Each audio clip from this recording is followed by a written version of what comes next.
All right, today we're going to talk about our skin, how to take care of our skin. I'm going to start this out by telling you, woohoo, I do not have skin cancer. And I know because I went and got my screening from my dermatologist.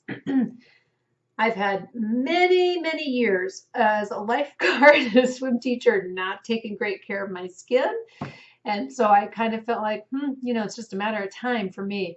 But I pulled up my big girl pants, my adulting, and I went and I got my screening from my dermatologist every 2 years, just taking a look, seeing, making sure everything's good for that early detection. So, a little plug for you to take care of your skin in that way. So what we're going to talk about today, I'm going to give you just some insider tips. I mean, you all know sun's not great for your skin and the water is hard on our skin, things like that. So I'm just going to share with you a few extra tips that I use along the way to make my swimming more enjoyable and safe and healthy for the skin I am in. All right, well, let's get started. Sunscreen. All right, we all know what sunscreen is. It protects your skin from UVA and B rays. Widely used. I put it on my face every single day. It's part of my morning routine. When you talk about sunscreen and the water and getting into the water, an important insider tip to know is you got to put it on 15 minutes before you get in the water. If you're doing it less than 15 minutes, it means you're just squirting sunscreen into the pool. It doesn't do your skin any good in terms of sun protection because it's just going to wash away. It also is going to make the water, the chemicals in the water, to be working harder, which is a way that we get rashes and things in the pool. So we want those chemicals in the water to keep the water clean. Super important. I love chlorine. People who say, I hate chlorinated pools. It's not that you hate a chlorinated pool. You hate an imbalanced pool. And we get more and more out of balance or have to use more and more chemicals in the pool if there's more, let's just say dirt and oils in the pool. So when you're getting in and with that sunscreen less than 15 minutes before, it's just washing off your skin, not helping you, and it's making the water a harsher environment for your skin. So 15 minutes before, put it on, let it soak in, and then get in and enjoy. All right, next tip, where to put that sunscreen. You want to make sure to pay attention to some tricky parts. Back of ears, I got these short haircut now, especially my ears are sticking out, although my ears stick out in the pool all the time anyways because of my swim cap.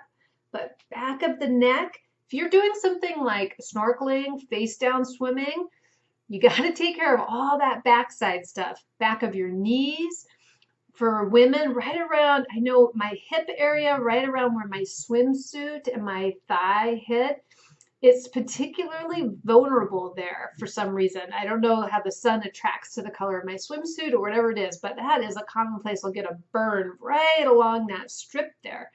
So looking for those little secret places. Parts, where's the part? Parts in your hair. I have pretty thick hair, so I'm generally good there. But people who have parts in their hairs or thinning hair, right? It's a big deal. You got to get that sunscreen. You got to get that cover up in those places. And your lips. That is another one. Your lips do burn. Now, you don't generally wear the same sunscreen on your lip as you do on the rest of your body. I like to use a waxy stick or like a zinc stick or something like that, especially if I'm going to be in for a long time. If I'm out at the beach for a long time, back in the days when I taught swimming lessons all day long and lifeguarded all day long, I definitely had to have that zinc, that classic lifeguard look of that white stripe on my lip because it was the only way to prevent the intensity. The sun is more intense in the water because you have the reflective properties. So you got to take care of that face if you're going to be out in full sun and looking out for those little areas. We also, back to the previous one, with that 15 minutes of time, you need to have enough time to let it soak in. Because if it's not soaking in or you're putting it on so thickly, it will run into your eyes. Especially if you're wearing a snorkel mask or goggles, you'll find they start to slip and don't work so well. So we do want good coverage, but we don't want sloppy, overdone coverage. get all those tiny little spots. All right, let's shift gears away from sunscreen and to lemons. Not going to the place of like when I was a kid that you put lemon in your hair to lighten it or whatever. That's what I'm looking for. I'm talking for rashes. Skin rashes happen with water. This is a real thing. And it turns out that sometimes some of the rashes are about your own pH of your skin. So this happens to me that the pool is just fine for everybody else, but I will get some rash. Like I particularly get it, I'll get it in this soft, tender spot of my arm here. I'll get it a little bit on my hip. I have a few little zones that will get rashy. And it turns out that it's a pH problem with my own skin, that it's not meshing well with the pH of the water. So I take with me into the shower some slices of lemon and I give it a little rub with that lemon on those rashy spots. It's a little bit tricky. If I've been scratching it, the skin might be broken. It's a little stingy.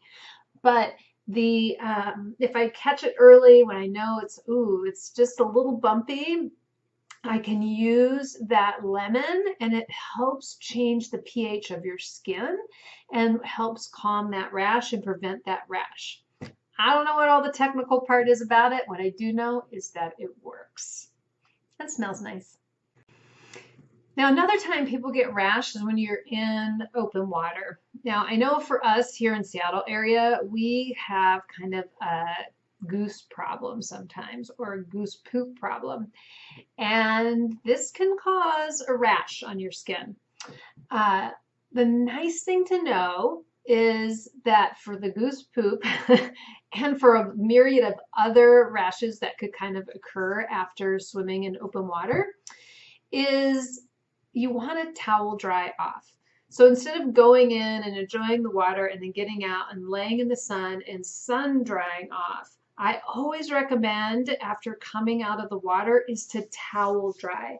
So when you towel dry, just you are any bacteria or protozoa or whatever. I don't want to freak you out because it's not really a big deal. It doesn't happen very often, but and it's super easy to prevent. But whatever's sitting on there, instead of soaking into your skin, you're towel drying it away. So it's as simple as that. If you're in a place that has freshwater rinse-off showers, do that and towel off. But toweling off is a quick, simple, easy way to prevent a rash that might occur from some open water. So it's not a big deal. Last but not least, cover up. This is a hat that I have used many, many times when I'm teaching. Covering up my neck, nice broad rim. Can keep it on. I can go in the water with his hat on, and I can also like take it off. And I have, oh yeah, my other covering up. Oh, I always wear a swim cap.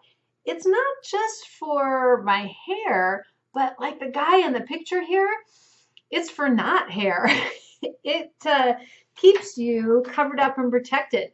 So any of those parts that you have or thinning spots in your head, covering them up. You can wear a swim cap when you're out snorkeling. I know not everybody's doing it. Who cares? Your skin, you're going to live in it, your responsibility to take care of it and love up that skin. So protect it. Covering up is the best way to protect that skin in a way that you can still get in and enjoy and participate. The other cover up on there are sunglasses. So, I mean, you can literally wear sunglasses, but when you have goggles that are shaded, they act like sunglasses. And so oftentimes those goggles have some UV protection in them as well. So indoor swimming, I always recommend clear goggles. Outdoor swimming, you can wear shaded goggles and they'll act like sunglasses and help protect your eyes as well. Oh, hi, here we go. Last section, rash guards. Slipped one on. This one is actually a little big. This must be my husband's. I just went and grabbed it to put it on for the video. You can see all of us who were in Hawaii back in for our 20th anniversary, all these different rash guards. protections, ways of blocking the sun. People got their sunglasses on, their hats on, in the water rash guards. These are terrific. This is an SPF of 50 with no chemicals involved, right? No reapplication. Of course, they still got to watch out for these back at ears and neck and my face. I have to take care of those places. But a large swath of your body is covered up, protected from the sun. They're great for modesty too. If you're not like, I don't want to go out in this little swimsuit, super popular right now is having these rash guards. So I'd highly recommend them. You can get one, we've got our nice little branded ones, but you can buy them in all kinds of places. Their original intention and why they're called rash guards is originally they were used, you wore them between your skin in a wetsuit. So surfers would get rashes when they're paddling and around their neck and things like this from their wetsuit rubbing on them. So you'd have a rash guard. But they have taken on a whole life of their own, a whole product line of their own for sun protection and for modesty. Covering up is the best, most efficient way of taking care of your skin. All right, great. All right, that's a wrap. We're all wrapped up from taking care of our skin today. Hey, I just want to invite you to, if you are ready to take these tips into action, you might be watching this as we go into the fall season, so it might not be so much about the sun, but man, it gives you starting to learn to swim right now, gives you plenty of time to get ready for next summer. And when the time comes that we can travel to tropical places again.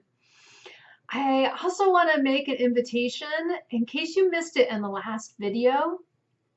We are now taking all of our amazing work and the foundations of change and bringing freedom in the water, bringing it to your life.